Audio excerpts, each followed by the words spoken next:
എല്ലാവർക്കും നമസ്കാരം. മലയാള സിനിമയുമായി ബന്ധപ്പെട്ട ലൂസൻ പി എസ് സിയുടെ രണ്ടാമത്തെ ക്ലാസ്സിലേക്ക് എല്ലാവർക്കും സ്വാഗതം. ഒന്നാമത്തെ ക്ലാസ്സിന്റെ തുടർച്ചയാണ് രണ്ടാമത്തെ ക്ലാസ്. ഒന്നാമത്തെ ക്ലാസ് കാണാത്തവർ അതുകൂടി ഒന്ന് കാണാൻ ശ്രമിക്കുക. ഇപ്പൊ ക്ലാസ്സിലേക്ക് കടക്കുന്ന സമയത്ത് നമ്മൾ ആദ്യം തന്നെ നോക്കാൻ പോകുന്നത് മലയാള സിനിമയുമായി ബന്ധപ്പെട്ട പുരസ്കാരങ്ങളാണ്. മലയാള സിനിമയ്ക്ക് ലഭിച്ചിട്ടുള്ള പുരസ്കാരങ്ങളെ കുറിച്ചാണ് നമ്മൾ ആദ്യം തന്നെ പറയാൻ പോകുന്നത്. ആദ്യം തന്നെ നമുക്ക് പറയാൻ പറ്റുന്നതാണ് JC ഡാനിയൽ പുരസ്കാരം. JC ഡാനിയൽ പുരസ്കാരം. JC ഡാനിയൽ പുരസ്കാരത്തെ കുറിച്ച് പറയുന്ന സമയത്ത് ചലച്ചിത്ര മേഖലയിൽ കേരള സർക്കാർ നൽകുന്ന പരമോന്നത പുരസ്കാരമാണ് JC ഡാനിയൽ പുരസ്കാരം. ചലച്ചിത്ര മേഖലയിൽ കേരള സർക്കാർ നൽകുന്ന പരമോന്നതമായ പുരസ്കാരമാണ് JC ഡാനിയൽ പുരസ്കാരം. JC ഡാനിയൽ പുരസ്കാരത്തിന്റെ സമ്മാന തുക എത്രയാണെന്ന് ചോദിച്ചാൽ അത് 5 ലക്ഷം രൂപയാണ്. 5 ലക്ഷം രൂപയാണ് JC ഡാനിയൽ പുരസ്കാരത്തിന്റെ സമ്മാനത്തുക. അത് 2016 വരെ 1 ലക്ഷം രൂപയായിരുന്നു. അതിനുശേഷമാണ് 5 ലക്ഷം രൂപയാക്കി ഉയർത്തിയത്. ഓക്കെ, ഇനി JC ഡാനിയൽ പുരസ്കാരം ലഭിച്ച ആദ്യ വ്യക്തി ആരാന്ന് ചോദിച്ചാല് TE Vasudevan. TE വാസുദേവനാണ് JC Daniel പുരസ്കാരം ലഭിച്ച ആദ്യ വ്യക്തി. ഏത് വർഷമാണ് ലഭിച്ചതെന്ന് ചോദിച്ചാലോ 1992. നമ്മളത് കഴിഞ്ഞ ക്ലാസ് പറഞ്ഞതാണ് അല്ലെ. JC ഡാനിയൽ പുരസ്കാരം നൽകി തുടങ്ങിയത് 1992 തൊട്ടാണ്. അപ്പൊ ആ വർഷം ലഭിച്ച വ്യക്തി TE വാസുദേവൻ. ഇനി 2023 JC ഡാനിയൽ പുരസ്കാരം ലഭിച്ചത് ആരാന്ന് ചോദിച്ചാല് ഷാജി എൻ കരുണൻ. ഷാജി എൻ കരുണനാണ് 2023 JC ഡാനിയൽ പുരസ്കാരം ലഭിച്ചത്. ഓക്കെ, ഇനി 2022 JC ഡാനിയൽ പുരസ്കാരം ലഭിച്ചത് ആരാന്ന് ചോദിച്ചാല് TV ചന്ദ്രൻ. TV ചന്ദ്രനാണ് 2022 JC ഡാനിയൽ പുരസ്കാരം ലഭിച്ചത്. ഇനി TV ചന്ദ്രനുമായി ബന്ധപ്പെട്ട കുറച്ച് കാര്യങ്ങൾ നമ്മൾ മനസ്സിലാക്കേണ്ടതുണ്ട്. മികച്ച സംവിധായകനുള്ള ദേശീയ പുരസ്കാരം TV ചന്ദ്രൻ ലഭിച്ചിട്ടുണ്ട്. 1993 ലഭിച്ചത്. ചിത്രം ഏതാന്ന് ചോദിച്ചാൽ ഏത് ചിത്രത്തിനാണ് ലഭിച്ചതെന്ന് ചോദിച്ചാൽ പൊന്തന്മാട എന്ന് പറഞ്ഞ ചിത്രത്തിനാണ് മികച്ച സംവിധായകനുള്ള ദേശീയ പുരസ്കാരം TV ചന്ദ്രൻ ലഭിച്ചത്. ഓക്കെ, ഇനി 2021 ജേതാവ് 2021 JC ഡാനിയൽ പുരസ്കാര ജേതാവ് ആരാന്ന് ചോദിച്ചാൽ KP Kumaran. KP കുമാരനാണ് 2021 JC Daniel പുരസ്കാര ജേതാവ്. കുമാരൻ ആശാന്റെ ജീവിതം ആസ്പദമാക്കി KP കുമാരൻ സംവിധാനം ചെയ്ത സിനിമയാണ് ഗ്രാമവൃക്ഷത്തിലെ കുയിൽ. ഗ്രാമവൃക്ഷത്തിലെ കുയിൽ എന്ന് പറഞ്ഞ സിനിമ കുമാരനാശാന്റെ ജീവിതം ആസ്പദമാക്കി KP കുമാരൻ സംവിധാനം ചെയ്ത സിനിമയാണ്. ഓക്കെ, അതുകൂടി ഇതിന്റെ കൂടി ഒന്ന് ഓർത്തിരിക്കുക. ഇനി 2020 P ജയചന്ദ്രനാണ് JC ഡാനിയൽ പുരസ്കാരം ലഭിച്ചത്. 2019 ഹരിഹരനാണ് JC ഡാനിയൽ പുരസ്കാരം ലഭിച്ചത്. ഇത്രയും കാര്യങ്ങൾ ഈ ഭാഗത്തു നിന്ന് ഓർത്തിരിക്കുക. ഓക്കെ, ഇനി മലയാളത്തിലെ ആദ്യ ദേശീയ ബഹുമതികൾ, മലയാള സിനിമയ്ക്ക് കിട്ടിയ ആദ്യ ദേശീയ ബഹുമതികൾ ഏതൊക്കെയാന്ന് ചോദിച്ചാല് ആദ്യം ദേശീയ ബഹുമതി ലഭിച്ച ചലച്ചിത്രം ഏതാന്ന് ചോദിച്ചാൽ ചെമ്മീനാണ്. ആദ്യ ദേശീയ ബഹുമതി ലഭിച്ച ചിത്രം ചെമ്മീനാണ്. 1965 ചെമ്മീൻ റിലീസ് ആവുന്നത്. ഓക്കെ, ഇനി ദേശീയ ബഹുമതി ലഭിച്ച ആദ്യ സംവിധായകൻ ആരാന്ന് ചോദിച്ചാൽ അടൂർ ഗോപാലകൃഷ്ണനാണ്. അടൂർ ഗോപാലകൃഷ്ണന് 1972 ലഭിച്ചത് ചിത്രം സ്വയംവരം എന്ന് പറഞ്ഞ ചിത്രമാണ് അടൂർ ഗോപാലകൃഷ്ണന്റെ ആദ്യത്തെ ചിത്രം എന്നുള്ള കാര്യമൊക്കെ നമ്മൾ കഴിഞ്ഞ ക്ലാസ്സിൽ ഡീറ്റെയിൽ ആയിട്ട് പറഞ്ഞതാണ്. ഓക്കെ, ഇനി ദേശീയ ബഹുമതി ലഭിച്ച ആദ്യ നടൻ ആരാന്ന് ചോദിച്ചാൽ PJ ആന്റണി. PJ ആന്റണിയാണ് ദേശീയ ബഹുമതി ലഭിച്ച ആദ്യ നടൻ, മലയാള നടൻ. 1973 ലഭിച്ചത്. അഭിനയിച്ച ചിത്രം നിർമാല്യമാണ്. നിർമാല്യം എന്ന് പറഞ്ഞ ചിത്രത്തിൽ അഭിനയിച്ചതിനാണ് ദേശീയ ബഹുമതി ലഭിച്ചത്. ഓക്കെ, ഇനി നടി ആരാന്ന് ചോദിച്ചാൽ ശാരദ. ശാരദയാണ് ദേശീയ ബഹുമതി ലഭിച്ച ആദ്യ നടി. 1968 അഭിനയിച്ച ചിത്രം ഏതാന്ന് ചോദിച്ചാൽ തുലാഭാരം എന്ന് പറഞ്ഞ ചിത്രത്തിനാണ് ശാരദയ്ക്ക് ദേശീയ ബഹുമതി ലഭിച്ചത്. ഓക്കെ, ഇനി ദേശീയ ബഹുമതി ലഭിച്ച ഛായാഗ്രഹകൻ ആരാന്ന് ചോദിച്ചാല് മങ്കട രവിവർമ്മയാണ് ദേശീയ ബഹുമതി ലഭിച്ച ആദ്യത്തെ ഛായാഗ്രഹൻ, മലയാള ഛായാഗ്രഹൻ. 1972 ചിത്രം സ്വയംവരം എന്ന് പറഞ്ഞ ചിത്രത്തിനാണ് ലഭിച്ചിട്ടുള്ളത്. ഓക്കെ, ഇത്രയും കാര്യങ്ങൾ ഓർത്തിരിക്കുക. ഇനി തിരക്കഥക്ക് ദേശീയ ബഹുമതി ലഭിച്ച ആദ്യ മലയാളി ആരാന്ന് ചോദിച്ചാൽ SL പുരം സദാനന്ദനാണ് ലഭിച്ചത്. ഏത് ചിത്രത്തിനാണെന്ന് ചോദിച്ചാൽ അഗ്നിപുത്രി എന്ന് പറഞ്ഞ ചിത്രത്തിനാണ് 1967 ലഭിച്ചത്. ഇനി ഗായകൻ ആരാന്ന് ചോദിച്ചാലോ, ദേശീയ ബഹുമതി കിട്ടിയ ഗായകൻ ആരാന്ന് ചോദിച്ചാലോ ഗാനഗന്ധർവൻ എന്നറിയപ്പെടുന്ന യേശുദാസാണ്. യേശുദാസിനാണ് 1972 ദേശീയ ബഹുമതി ലഭിച്ചത്. ഓക്കെ. ഗാനഗന്ധർവെന്ന് യേശുദാസിനെ വിശേഷിപ്പിച്ചത് ജി ശങ്കരക്കുറുപ്പാണ്. അതുകൂടി ഒന്ന് ഓർത്തിരിക്കുക. ഓക്കെ. 1972 യേശുദാസിന് ദേശീയ ബഹുമതി ലഭിച്ചത് ആദ്യമായിട്ട്. ഓക്കെ. ഇനി ഗായിക ആരാന്ന് ചോദിച്ചാലോ, അത് എസ് ജാനകിയാണ്. എസ് ജാനകി. വർഷം 1980 ദേശീയ ബഹുമതി ലഭിക്കുന്നത്. ഗാനരചനയ്ക്ക് ദേശീയ ബഹുമതി ലഭിച്ച ആദ്യ മലയാളി അല്ലെങ്കിൽ മലയാള ഗാനരചയിതാവ് ആരാന്ന് ചോദിച്ചാല് വയലാർ രാമവർമ്മയാണ്. വയലാർ രാമവർമ്മ 1972 ലഭിക്കുന്നത്. ചിത്രം ഏത് സിനിമയിലെ ഗാനരചനയ്ക്ക് വേണ്ടിയാണ് ലഭിച്ചതെന്ന് ചോദിച്ചാല് അച്ഛനും ബാപ്പയും എന്ന് പറഞ്ഞ ചിത്രത്തിലെ ഗാനരചനയ്ക്ക് വേണ്ടിയിട്ടാണ് ദേശീയ ബഹുമതി ലഭിച്ചത്. ഇനി മികച്ച അല്ലെങ്കിൽ ദേശീയ ബഹുമതി ലഭിച്ച ബാലനടൻ ആരാന്ന് ചോദിച്ചാൽ, ആദ്യം ദേശീയ ബഹുമതി ലഭിച്ച മലയാള ബാലനടൻ ആരാന്ന് ചോദിച്ചാല് മാസ്റ്റർ അരവിന്ദ്. മാസ്റ്റർ അരവിന്ദനാണ് ദേശീയ ബഹുമതി ലഭിച്ചത്. ചിത്രം ഏത് ചിത്രത്തിൽ അഭിനയിച്ചതിനാണ് ലഭിച്ചതെന്ന് ചോദിച്ചാൽ ഓപ്പോൾ. ഓപ്പോൾ 1980 ഓപ്പോൾ ചിത്രം റിലീസ് ആകുന്നത്. 1980 ഓപ്പോൾ ചിത്രത്തിനാണ് പിന്നെ ബാലനടനായിട്ട് മാസ്റ്റർ അരവിന്ദന് ദേശീയ ബഹുമതി ലഭിക്കുന്നത്. ഓക്കെ. ഇനി ശബ്ദലേഖകൻ, ദേശീയ ബഹുമതി ലഭിച്ച ശബ്ദലേഖകൻ ആരാന്ന് ചോദിച്ചാല് P V Devadas. P V ദേവദാസിനാണ്.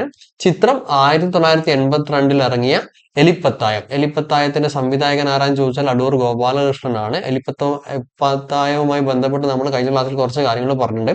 അതുകൂടി ഒന്ന് ഓർത്തിരിക്കുക. ഓക്കെ. ഇനി ഇമ്പോർട്ടന്റ് ആയിട്ടുള്ള മറ്റൊരു പോയിന്റ് ആണ്, പത്മശ്രീ ലഭിച്ച ആദ്യ മലയാള നടൻ ആരാന്ന് ചോദിച്ചാല് തിക്കുറിശി സുകുമാരൻ നായർ. പത്മശ്രീ ലഭിച്ച ആദ്യ മലയാള നടൻ ആരാന്ന് ചോദിച്ചാല് തിക്കുറിശി സുകുമാരൻ നായർ. ഓക്കെ. മലയാള സിനിമയിലെ ആദ്യ സൂപ്പർ സ്റ്റാർ എന്നറിയപ്പെടുന്നത് ആരാന്ന് ചോദിച്ചാല് അതും തിക്കുറിശി സുകുമാരൻ നായരാണ്. ഓക്കെ. ക്ലിയർ ആണല്ലോ. ഇനി മികച്ച ചിത്രത്തിനുള്ള ദേശീയ അവാർഡ് നേടിയ സിനിമകൾ ഏതൊക്കെയാന്ന് നോക്കുന്ന സമയത്ത് 12 ചിത്രങ്ങൾക്ക് നിലവില് മികച്ച ചിത്രത്തിനുള്ള ദേശീയ അവാർഡ് ലഭിച്ചിട്ടുണ്ട്.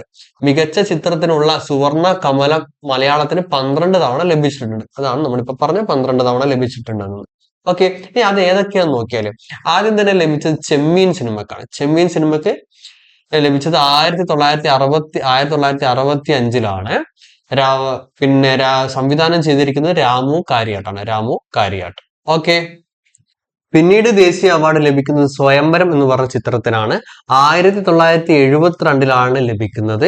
അടൂർ ഗോപാലകൃഷ്ണനാണ് സംവിധാനം ചെയ്തിരിക്കുന്നത്. പിന്നീട് ലഭിക്കുന്നത് നിർമാല്യം എന്ന് പറഞ്ഞ ചിത്രത്തിനാണ്. വർഷം 1973. സംവിധാനം ചെയ്തിരിക്കുന്നത് MT വാസുദേവൻ നായർ. പിന്നീട് ലഭിക്കുന്നത് ചിദംബരം എന്ന് പറഞ്ഞ സിനിമയ്ക്കാണ്. 1985 ജി അരവിന്ദനാണ് സംവിധാനം ചെയ്തിരിക്കുന്നത്. പിന്നീട് ലഭിക്കുന്നത് പിറവിക്കാണ്. പിറവിക്ക് ലഭിക്കുന്നത് 1988 സംവിധാനം ചെയ്തിരിക്കുന്നത് ഷാജി എൻ കരുണനാണ്. ഷാജി എൻ കരുണനാണ് പിറവിയുടെ സംവിധായകൻ. പിന്നീട് ലഭിക്കുന്നത് കഥാപുരുഷനാണ്. വർഷം 1995 അത് സംവിധാനം ചെയ്തിരിക്കുന്നത് അടൂർ ഗോപാലകൃഷ്ണനാണ്. പിന്നീട് ലഭിക്കുന്നത് വാനപ്രസ്ഥം. വാനപ്രസ്ഥം എന്ന് പറഞ്ഞ സിനിമയ്ക്കാണ്. മോഹൻലാലിന്റെ വാനപ്രസ്ഥം സിനിമയ്ക്കാണ്. വർഷം 1999 അത് സംവിധാനം ചെയ്തിരിക്കുന്നത് ഷാജി എൻ കരുണനാണ്. പിന്നീട് ലഭിക്കുന്നത് ശാന്തം എന്ന് പറഞ്ഞ സിനിമയ്ക്കാണ്. ശാന്തത്തിന് ലഭിക്കുന്നത് 2000 വർഷം 2000 സംവിധായകൻ ആരാന്ന് ചോദിച്ചാൽ ജയരാജ് ആണ്. പിന്നീട് ദേശീയ അവാർഡ് ലഭിക്കുന്ന മലയാള ചിത്രം പുലിജന്മമാണ്. പുലിജന്മം 2006 ലഭിക്കുന്നത്. സംവിധാനം ചെയ്തിരിക്കുന്നത് പ്രിയാനന്ദനാണ്. അതിനുശേഷം പിന്നീട് ദേശീയ അവാർഡ് ലഭിക്കുന്ന മലയാള ചിത്രം കുട്ടിസ്രാങ്കാണ്. കുട്ടിസ്രാങ്കിന് ദേശീയ അവാർഡ് ലഭിക്കുന്നത് 2009 അത് സംവിധാനം ചെയ്തിരിക്കുന്നത് ഷാജി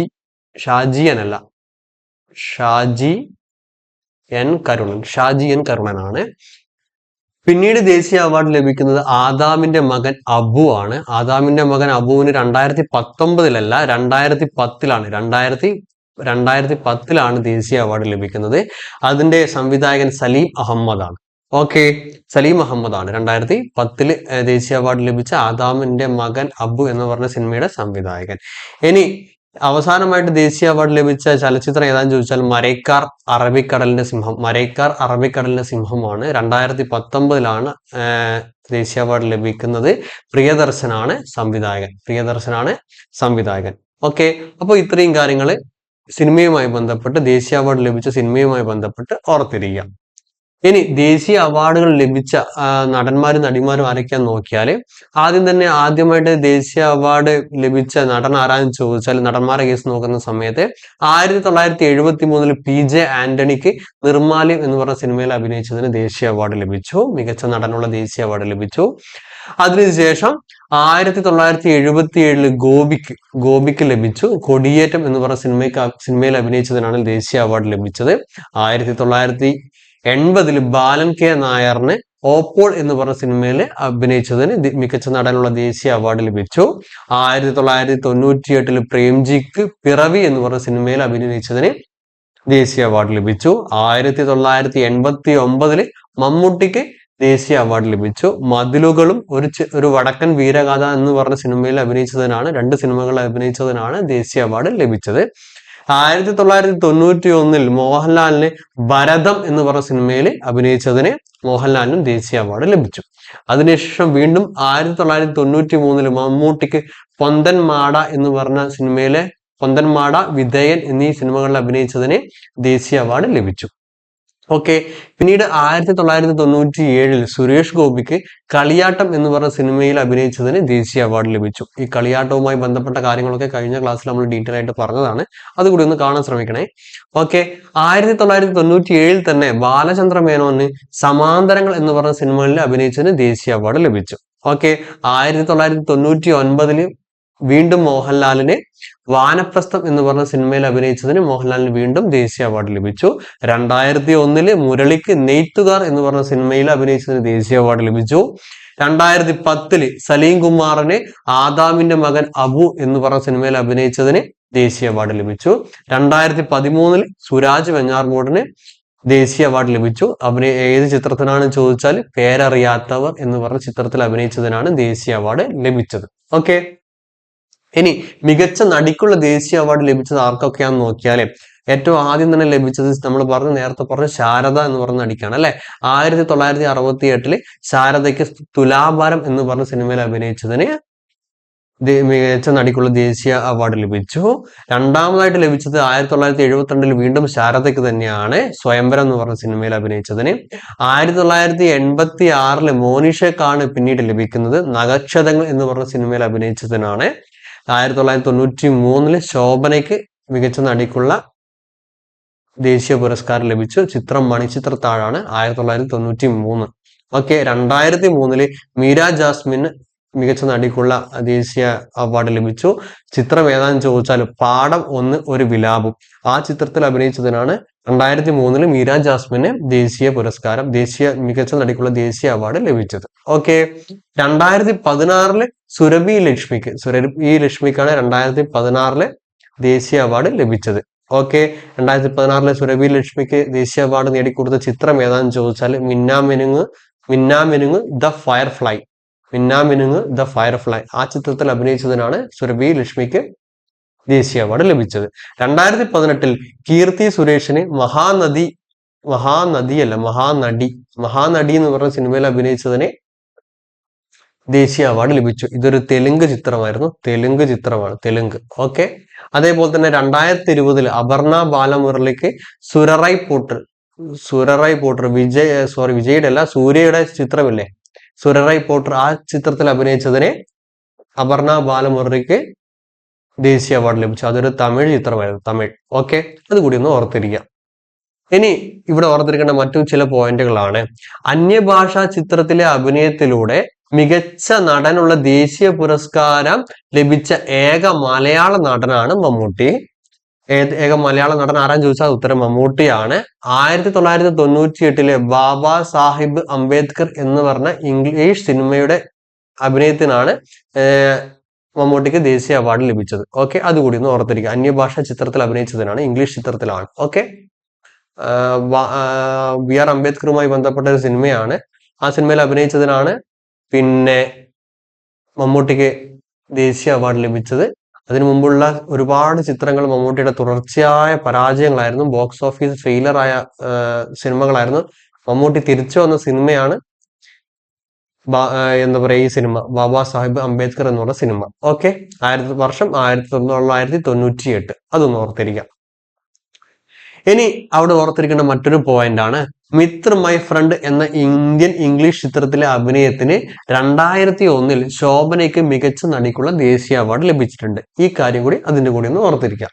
ഓക്കെ, ഇനി അവാർഡുകളുടെ കേസിലേക്ക് പോകുന്ന സമയത്ത് ഇനി പ്രഥമ കേരള സംസ്ഥാന ചലച്ചിത്ര അവാർഡ് വിജയികൾ ആരൊക്കെയാന്ന് നോക്കിയാല്, കേരള സംസ്ഥാന ചലച്ചിത്ര അവാർഡ് നൽകി തുടങ്ങിയ വർഷം നമുക്കറിയാം 1969 അല്ലെ. 1969 തൊട്ടാണ് കേരള സംസ്ഥാന ചലച്ചിത്ര അവാർഡുകൾ നൽകി തുടങ്ങിയത്.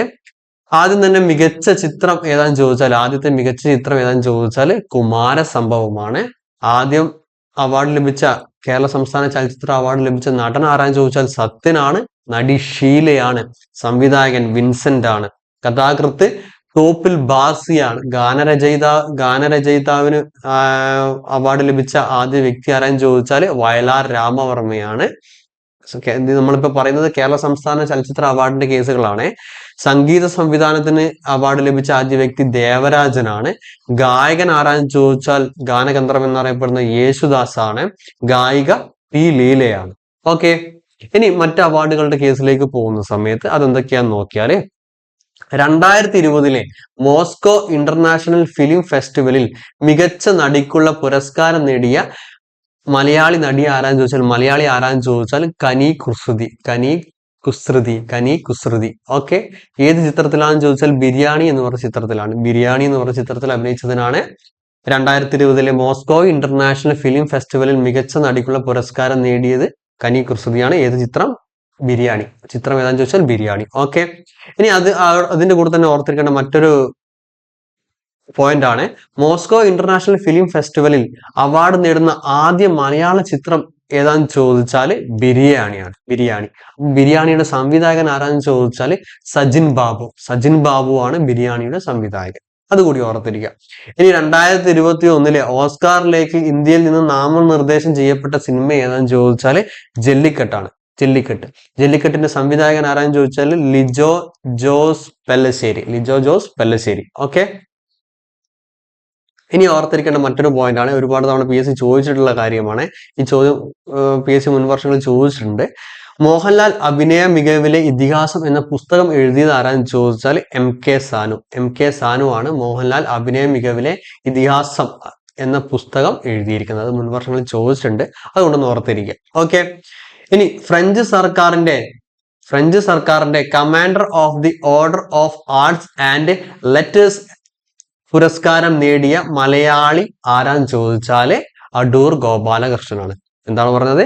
ഫ്രഞ്ച് സർക്കാരിന്റെ commander of the order of arts and letters എന്ന പുരസ്കാരം നേടിയ മലയാളി ആരാന്ന് ചോദിച്ചാൽ അടൂർ ഗോപാലകൃഷ്ണൻ. ഇനി അതേപോലെ തന്നെ അതിന്റെ കൂടെ തന്നെ ഓർത്തിരിക്കേണ്ട മറ്റൊരു കാര്യമാണ്, ഫ്രഞ്ച് സർക്കാരിന്റെ knight of art and letters എന്ന പുരസ്കാരം നേടിയ മലയാളി ആരാന്ന് ചോദിച്ചാൽ ഷാജി എൻ കരുൺ. ഇത് രണ്ടും മാറിപ്പോകരുത്. ഓക്കെ, ഇനി അടുത്ത പോയിന്റിലേക്ക് പോകുന്ന സമയത്ത് നമുക്ക് ഇനി അടുത്തതായിട്ട് നോക്കാനുള്ളതാണ് കേരള സംസ്ഥാന ചലച്ചിത്ര അക്കാദമി സ്ഥാപിതമായ വർഷം ചോദിച്ചാൽ 1998. 1998 ആസ്ഥാനം ചോദിച്ചാലോ അത് തിരുവനന്തപുരമാണ്. ഓക്കെ, ഇനി കേരള സംസ്ഥാന ചലച്ചിത്ര അക്കാദമിയുടെ നിലവിലെ ചെയർമാൻ ആരാന്ന് ചോദിച്ചാൽ പ്രേംകുമാറാണ്. പ്രേംകുമാറിന് തൊട്ട് മുമ്പുള്ള ആരാന്ന് ചോദിച്ചാൽ അത് രഞ്ജിത്ത് കേട്ടോ. രഞ്ജിത്ത് രാജിവെച്ച ശേഷമാണ് പ്രേംകുമാർ ചെയർമാൻ ആവുന്നത്. ഓക്കെ, ഇനി ഓർത്തിരിക്കേണ്ട മറ്റൊരു പോയിന്റ് ആണ്, centre for international film research and archives നിലവിൽ വരുന്നത് എവിടെയെന്ന് ചോദിച്ചാൽ Thiruvananthapuram. Centre for international film research and archives നിലവിൽ വരുന്നത് എവിടെയെന്ന് ചോദിച്ചാൽ തിരുവനന്തപുരത്താണ് നിലവിൽ വരുന്നത്. ഓക്കെ, ഇനി ഓർത്തിരിക്കേണ്ട മറ്റൊരു ഇമ്പോർട്ടന്റ് ആയിട്ടുള്ള കാര്യമാണ് international film festival of Kerala, IFFK. ഇതാണ് international film festival of Kerala. Okay, ഇതുമായി ബന്ധപ്പെട്ട് എന്തൊക്കെയാന്ന് നോക്കിയാൽ കേരള സർക്കാരിന്റെ നേതൃത്വത്തിൽ അരങ്ങേറുന്ന അന്താരാഷ്ട്ര ചലച്ചിത്ര മേളയാണ് IFFK അല്ലെങ്കിൽ international film festival of Kerala. Statement ആയിട്ടൊക്കെ ചോദിക്കാം. ഇനി പ്രഥമ IFFK വേദി എവിടെയാന്ന് ചോദിച്ചാൽ കോഴിക്കോടായിരുന്നു. വർഷം 1996. ഓക്കെ, 1998 വരെ KSFDC ആണ് IFFK നടത്തിയിരുന്നത്.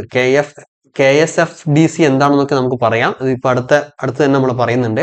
അപ്പൊ ഇപ്പൊ ഇത് മനസ്സിലാക്കി വെക്കുക. 1998 വരെ KSFDC ആണ് IFFK നടത്തിയിരുന്നത്. ഓക്കെ, ഇനി IFFKയുടെ സ്ഥിരം വേദി എവിടെയെന്ന് ചോദിച്ചാൽ അത് തിരുവനന്തപുരമാണ്. ഇത് സംഘടിപ്പിക്കുന്നത് ആരാന്ന് ചോദിച്ചാലോ കേരള സംസ്ഥാന ചലച്ചിത്ര അക്കാദമി. കേരള സംസ്ഥാന ചലച്ചിത്ര അക്കാദമിയാണ് IFFK സംഘടിപ്പിക്കുന്നത്.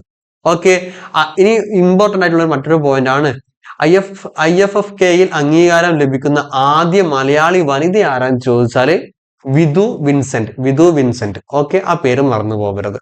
ഇനി 2023 സുവർണ ചകോരം നേടിയ ചലച്ചിത്രം ഏതാന്ന് ചോദിച്ചാൽ IFFK 2023 സുവർണ ചകോരം നേടിയ ചലച്ചിത്രം ഏതാന്ന് ചോദിച്ചാല് ഈവിൾ ഡസ് നോട്ട്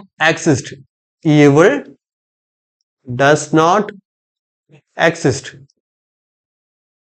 ഇതാണ് 2023 IFFKയിൽ സുവർണ ചകോരം നേടിയ ചലച്ചിത്രം. ഇതൊരു ജാപ്പനീസ് ചലച്ചിത്രം. ഓക്കെ, ഇനി ഇമ്പോർട്ടന്റ് ആയിട്ട് ഓർത്തിരിക്കേണ്ട ഒരു പോയിന്റ് ആണ് ഫെഫ്ക. എന്താണ് ഫെഫ്ക എന്ന് ചോദിച്ചാല് films employees federation of Kerala. എന്താണ് film employees federation of Kerala. Okay, ഇനി ഫെഫ്കയുടെ നിലവിലെ ചെയർമാൻ ആരാന്ന് ചോദിച്ചാല് സിബി മലയിലാണ് ഫെഫ്കയുടെ നിലവിലെ ചെയർമാൻ. സിബി മലയിൽ സംവിധായകനാണ് കേട്ടോ. അപ്പോ ഫെഫ്കയുടെ നിലവിലെ ചെയർമാൻ സിബി മലയിൽ. ഓക്കെ, അതേപോലെ തന്നെ മറ്റൊരു അസോസിയേഷൻ ആണ് അമ്മ. നമ്മള് ഈ അടുത്തായിട്ട് ന്യൂസിലൊക്കെ ഒരുപാട് കേട്ടതാണ്, അതുകൊണ്ട് ഇതൊക്കെ ചോദിക്കാൻ സാധ്യതയുണ്ട്. അമ്മ എന്നുള്ളത് എന്താന്ന് ചോദിച്ചാൽ association of Malayalam movie artist. അതൊന്ന് ഓർത്തിരിക്കുക. ഇനി ഈ അമ്മയുടെ പേര് പറയുന്ന സമയത്ത് നമുക്ക് ഓർമ്മ വരുന്ന ഒരു പേരാണ് ജസ്റ്റിസ് ഹേമ കമ്മീഷൻ അല്ലെ. അതെന്താന്ന് നോക്കിയാല് മലയാള സിനിമയിലെ വനിതാ അഭിനേതാക്കൾ നേരിടുന്ന പ്രശ്നങ്ങളെ പറ്റി പഠിക്കാൻ നിയോഗിച്ച കമ്മീഷൻ ഏതാന്ന് ചോദിച്ചാല് ജസ്റ്റിസ് ഹേമ കമ്മീഷൻ. അതേപോലെ ഇതിനു മുമ്പ് 2014 കാലഘട്ടത്തില് അതേപോലെ തന്നെ ഇതിനു മുമ്പിൽ നിയോഗിച്ച മറ്റൊരു കമ്മീഷനാണ് കേരള സർക്കാർ മലയാള സിനിമാ മേഖലയിലെ പരിഷ്കരണങ്ങളെ കുറിച്ച് പഠിക്കാൻ നിയോഗിച്ച കമ്മിറ്റിയുടെ തലവൻ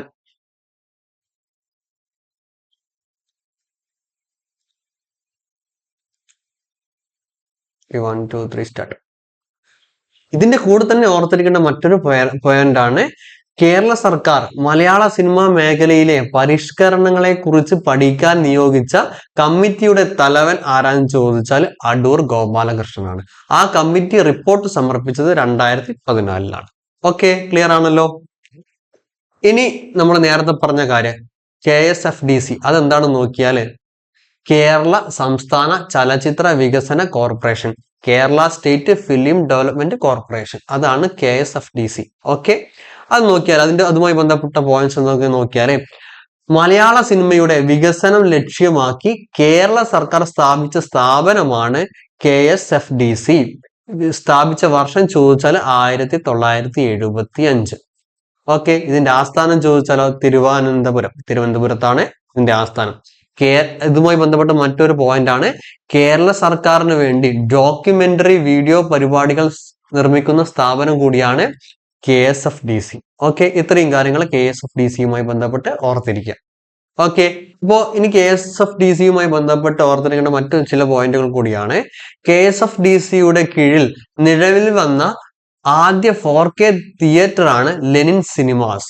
KSFDCയുടെ കീഴിൽ നിലവിൽ വന്ന ആദ്യ 4K തിയേറ്റർ ആണ് ലെനിൻ സിനിമാസ്. എവിടെയാണെന്ന് ചോദിച്ചാൽ തിരുവനന്തപുരം. കൃത്യമായി ചോദിച്ചാൽ KSRTC bus terminal Thiruvananthapuram address ആണ്. ഓക്കെ, അതൊന്നും നിർബന്ധമില്ല, തിരുവനന്തപുരം എന്ന് പഠിച്ചു വെച്ചാൽ മതി. ഓക്കെ, നിലവിലെ KSFDCയുടെ ചെയർമാൻ ആരാന്ന് ചോദിച്ചാല് ഷാജിയൻ കരുണൻ. ഓക്കെ, ഇവിടെ ഓർത്തിരിക്കുന്ന മറ്റൊരു പോയിന്റ് ആണ് സംസ്ഥാന സർക്കാരിന്റെ സ്ത്രീ ശാക്തീകരണ പദ്ധതിയുടെ ഭാഗമായി ചലച്ചിത്ര വികസന കോർപ്പറേഷൻ നിർമ്മിച്ച ചിത്രം ഏതാന്ന് ചോദിച്ചാല് നിഷിദ്ധം.